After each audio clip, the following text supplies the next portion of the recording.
శ్రీ గోమాత్రే నమః. మూక పంచశతి పాదారవింద శతకంలోని 30వ శ్లోకం.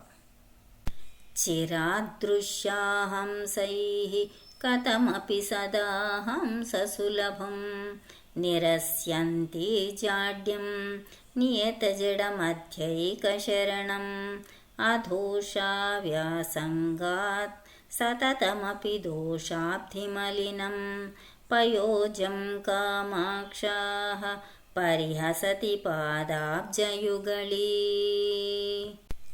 నదిలో వికసించిన కమలముల చుట్టూ హంసలు తిరుగుట పెద్ద గొప్ప పనేమీ కాదు. అది నదీ గొప్పతనం. కానీ దోష కారణంగా సూర్య అస్తమయం తర్వాత కమలములు ముడుచుకొని పోవును.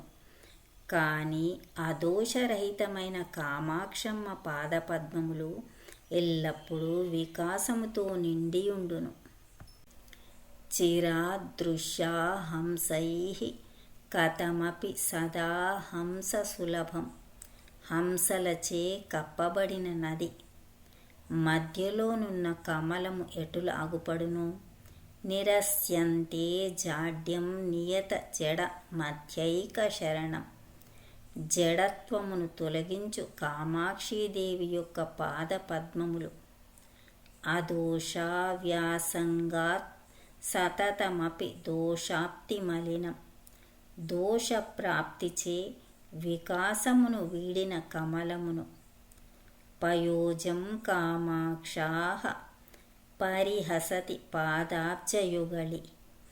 దోష సంపర్కము లేని అమ్మ పాదపద్మములు ఆ హంసలను ఎల్లప్పుడూ పరిహసించుచున్నవి. చిరాదృశ్యా హంసైః కథమపి సదా హంససులభం నిరస్యంతి జాడ్యం నియతజడమధ్యైకశరణం అధోషా వ్యాసంగాత్ సతతమపి దోషాబ్ధిమలినం పయోజం కామాక్షాః పరిహసతి పాదాబ్జయుగళీ.